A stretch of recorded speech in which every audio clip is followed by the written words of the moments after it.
Hi there, welcome to Real Life on the Homestead in Ontario. I don't know if you can hear it, but it is just pouring outside. And my incubator is full of hatched chicks. So right now what I'm doing is getting my brooder ready. And I see on a lot of Facebook groups for chicks and chickens, people asking about where do they put their chicks.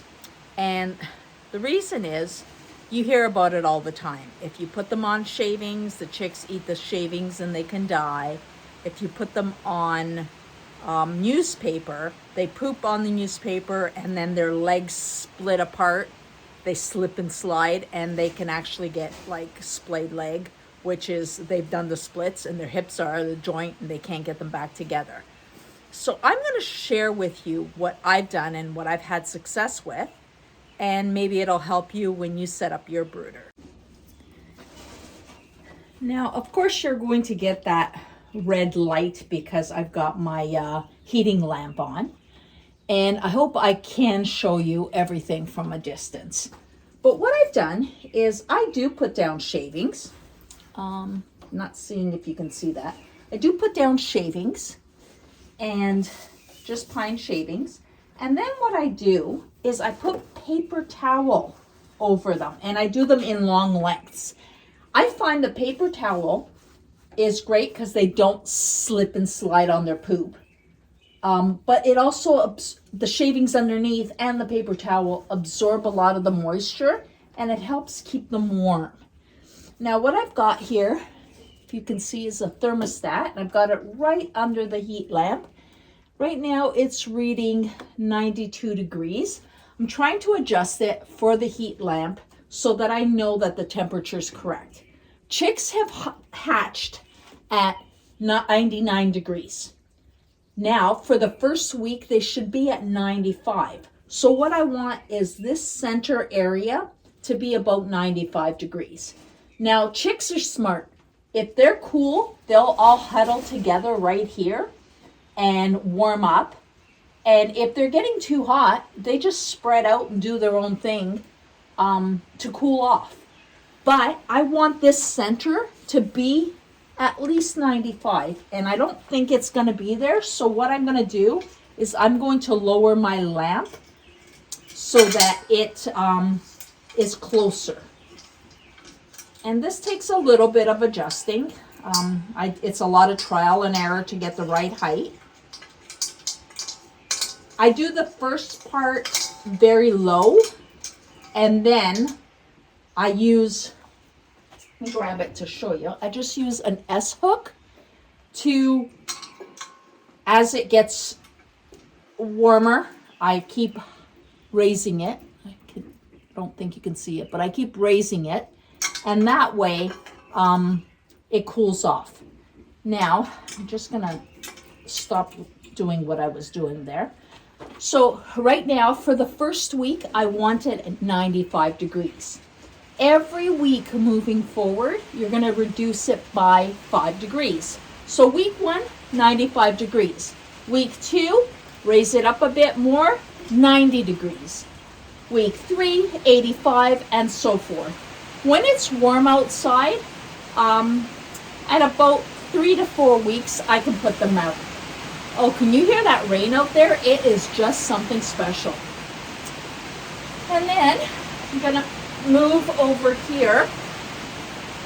I just use simple waterers. Can you see them?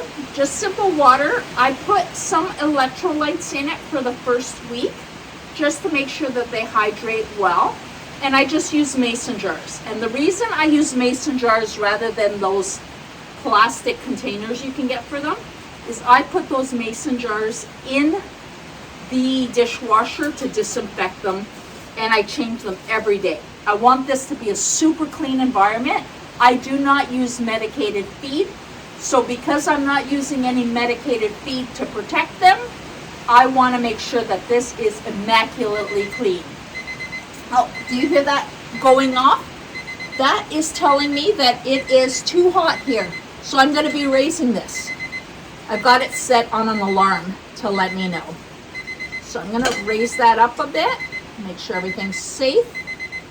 I do make sure that I have 2 security systems. So I have a C-clamp, a carabiner, sorry, as well as an S-hook. If the S-hook lets go, the carabiner's still holding it. I never want this light to fall in and hurt the chicks like that. We don't want a fire. We don't want them to get hurt. So I use a 2 system to make sure that they're safe. Now what I'm going to do is I'm going to go get our chicks out of the incubator. As I was reviewing the last clip, I realized with the red light, it makes it very hard to see what I was doing. So what I've decided to do is just shut off the lamp for a little bit, just so that you can see clearly. These here are the waterers, mason jar, galvanized steel, a little bit of electrolytes in there just to get them started.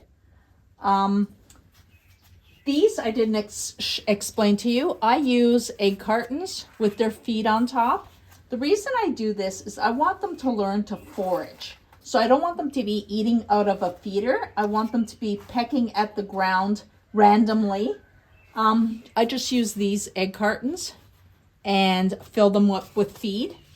And I constantly am giving them feed because this is, I want them to eat as much as they want. The paper towel, like I said, underneath are the shavings, and then the paper towel in long pieces. And I try very hard to tuck in the edges.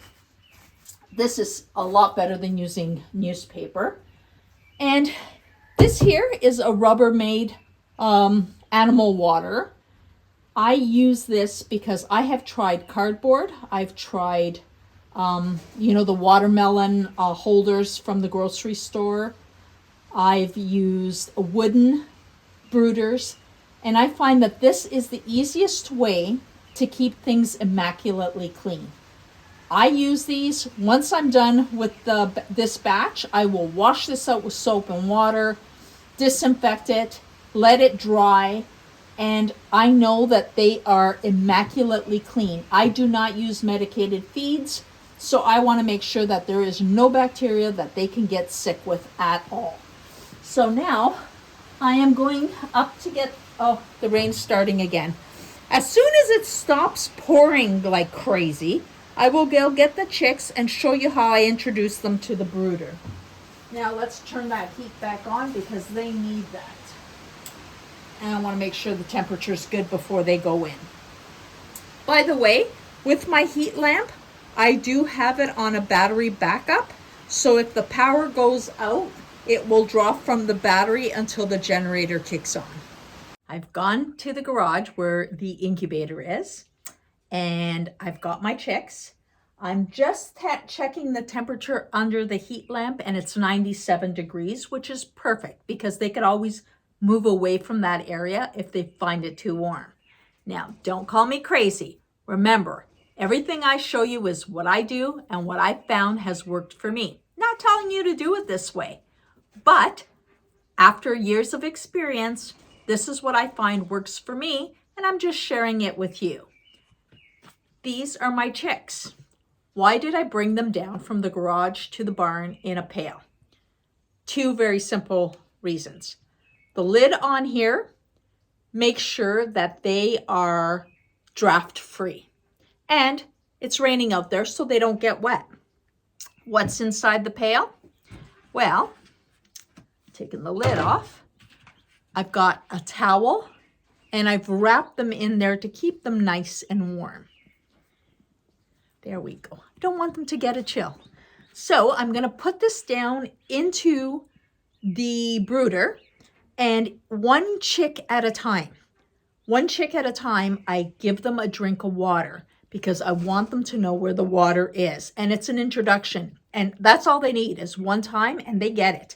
So I'm going to turn the camera around, and you can watch me do this. Of course, the red light's going to be on because the heat lamp is on. But at this point, sorry, it's about them, not you, and they need to stay warm.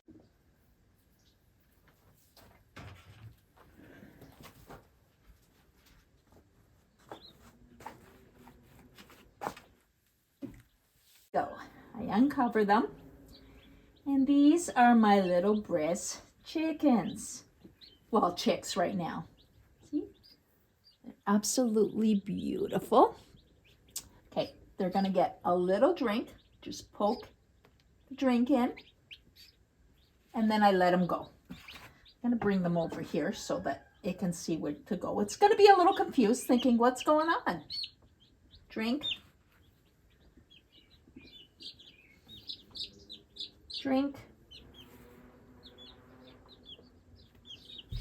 Drink.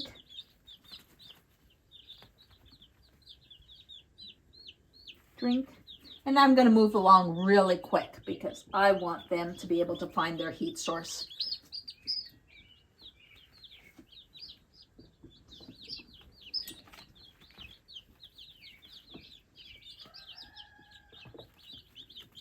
I don't know if you got any. Did you get any? There you go.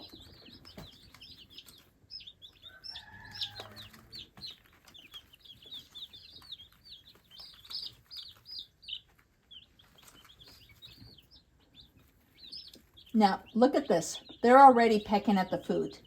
That's how quickly they figure things out. They're so smart.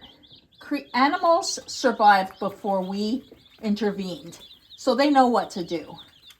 Now, this one here needs to dry a little bit more, so I'm going to actually put it under the lamp just to make sure it's nice and dry. But it got a drink. And then they learn from each other. So when one goes to get the drink, the other ones follow.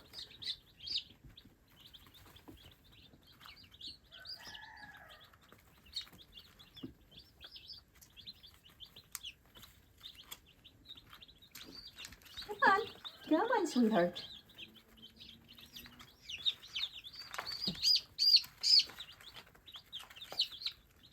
This one here needs to dry a little bit more. You can tell the ones that are just a little younger.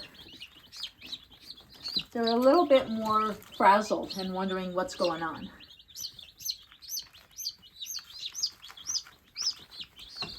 Double check that I don't have any hidden. There we go. Move that out of the way. And now, as you can see, they're huddling under the lamp because that's where it's warm. Let me double check the temperature there. Well, they're blocking it, so it kind of doesn't help. But I'm going to lower it one. The nice thing is my hooks, it seems that each link is 2 degrees. So I figured out that that's the best way for it to work for me. They're all huddled under the light. So that means they need a little bit more heat. I'm actually going to make them warmer because they could always get away from it if they find it too warm. There we go.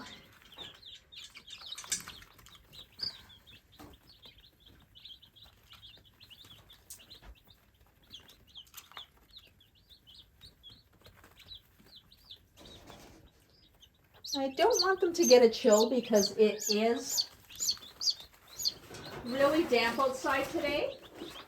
So I have this thing here.